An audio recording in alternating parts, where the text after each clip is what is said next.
Kepala Badan Gizi Nasional Dadan Hindayana menyebut susu ikan bisa menjadi menu tambahan untuk melengkapi kebutuhan gizi anak, terutama dalam program makan bergizi gratis. Namun susu ikan bukanlah sumber protein utama, tetapi bisa disesuaikan dengan bahan pangan lain yang tersedia di setiap daerah. Di daerah yang memang susunya mudah, bisa diisi dengan susu.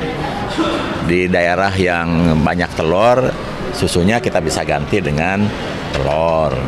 Kemudian kalau di daerah yang banyak ikan, protein ikan mungkin bisa menggantikan atau bisa mengisi kelengkapan gizinya gitu, bukan menggantikan, melengkapi.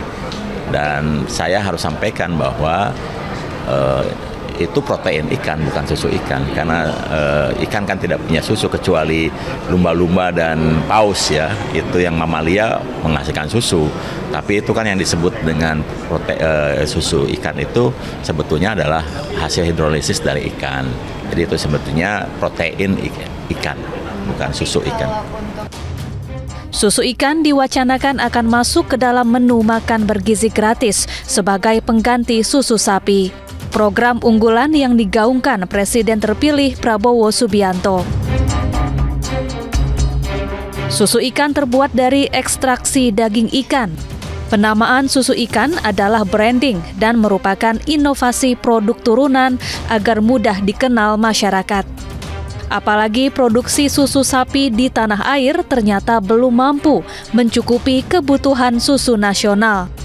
Pabrik susu ikan pertama dibangun di Indramayu, Jawa Barat pada 2023. Dalam sebulan, produksi susu ikan ini bisa menghabiskan 30 ton ikan.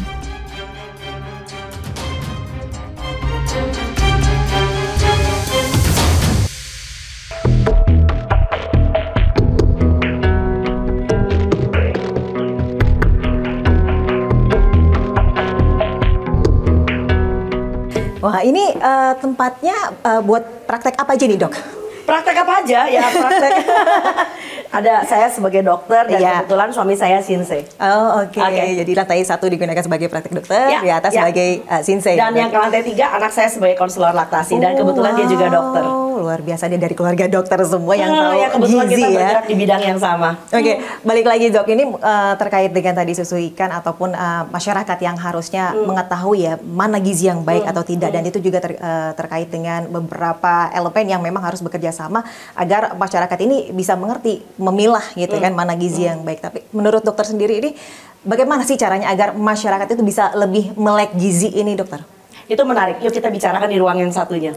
Oke, ya, mari.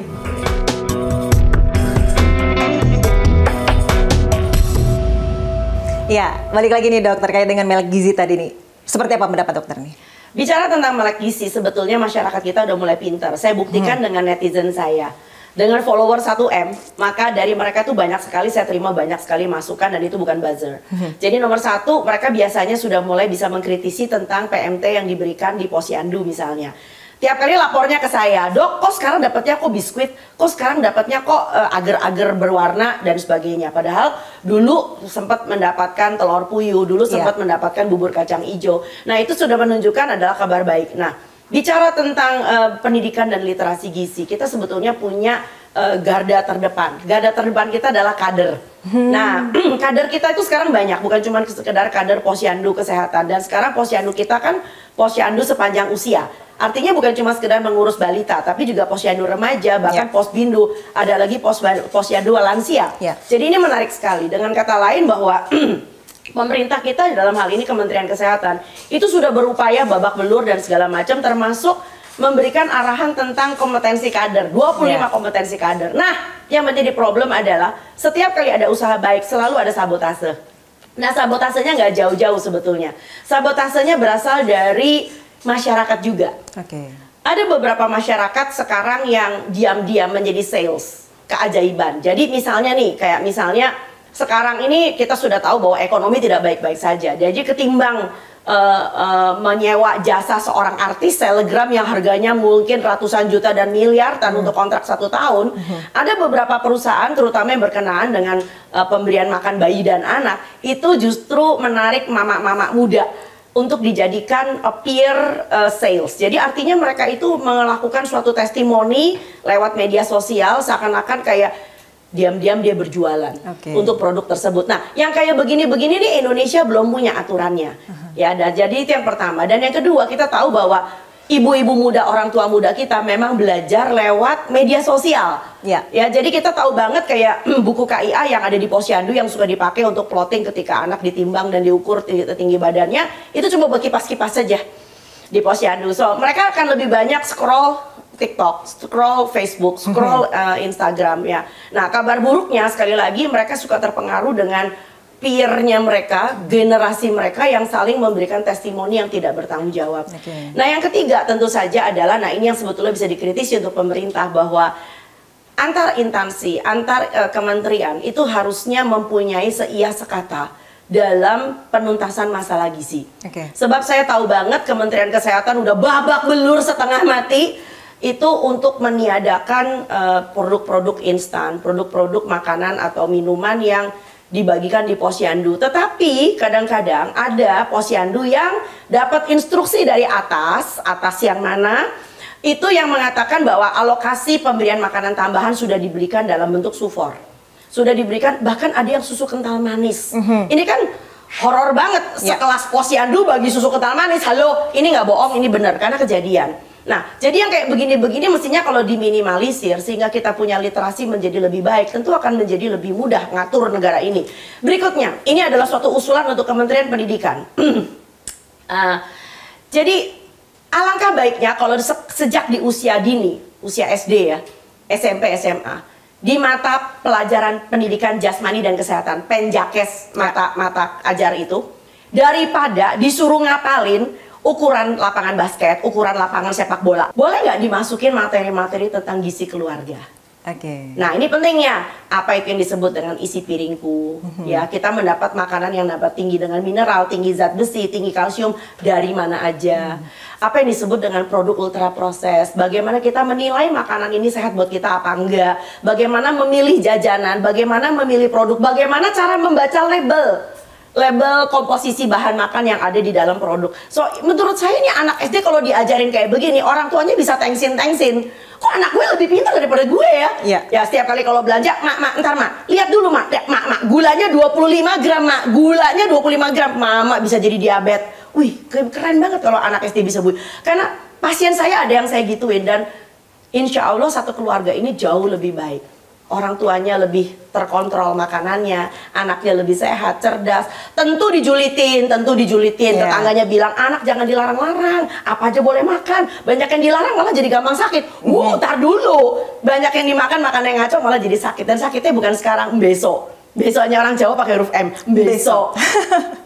Oke, terkait tadi yang beberapa poin tadi ini, kalau dokter sendiri melihatnya pemerintah sejauh ini udah seberapa jauh ini upaya pemerintah untuk pemenuhan gizi dari masyarakat? Menurut saya pemerintah itu cukup bagus ya upayanya sekarang dibandingkan dengan yang sebelum-sebelumnya.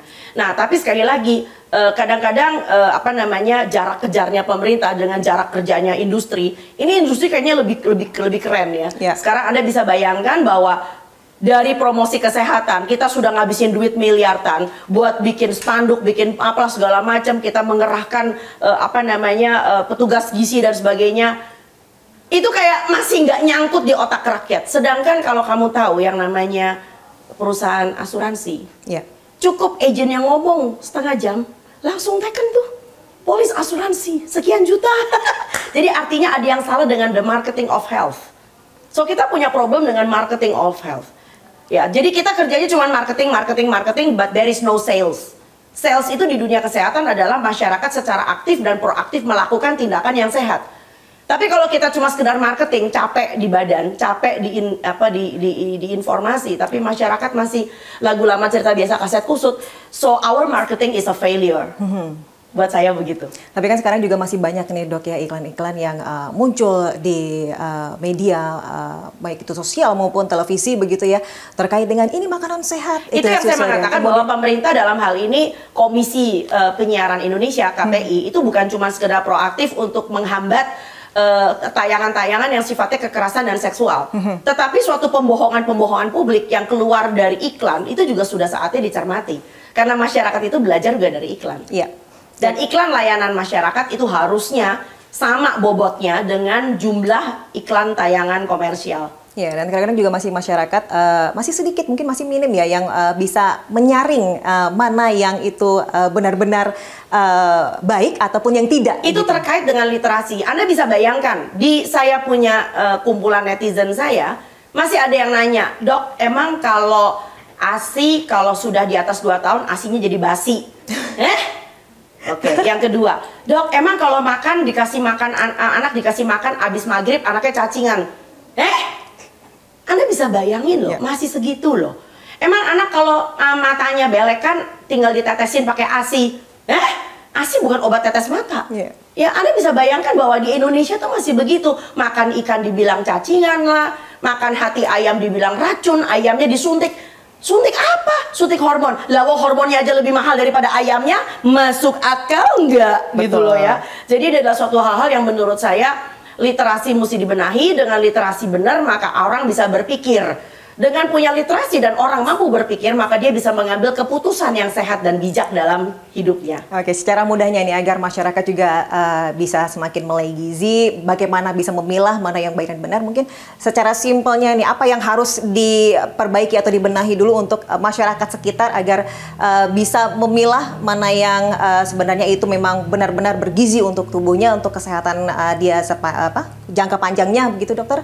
Mau pakai yang singkat aja. Perbanyak kupasan, tinggalkan kemasan. Wah, oke. Terima kasih banyak Dokter Tan, ahli gizi masyarakat sudah berbagi informasi, berbagi edukasi juga bersama One on One di sini. Dan pemirsa, terima kasih Anda sudah bergabung bersama One on One di episode kali ini. Saya Desvita Bionda, undur diri. Terima kasih, sampai jumpa.